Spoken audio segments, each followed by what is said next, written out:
নমস্কার বন্ধুরা, আজকের গল্প কানামাছি খেলা।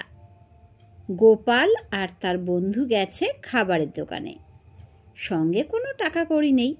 পেট পুড়ে রকমারি মিষ্টি খেয়ে বলে, আমি দাম দেব।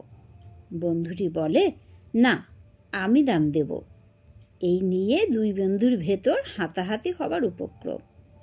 অবশেষে গোপাল দোকানদারকে বলে, আচ্ছা, এক কাজ করা যাক।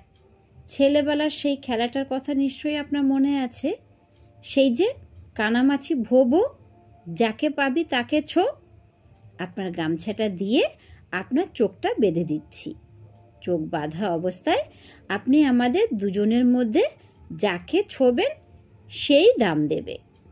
দোকানি ছাতা পড়া হলুদ দাঁত বের করে হাসতে হাসতে বলে, সেই ভালো, ভারী মজা হবে। গোপাল গামছা দিয়ে জোরে দোকানির চোখ বেঁধে দেয়।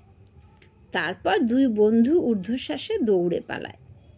দোকানি চোর চোর বলে চেঁচাতে থাকে, কিন্তু প্রখর গ্রীষ্মের নিস্তব্ধ জনশূন্য পথ, চোরকে ধরবে কে?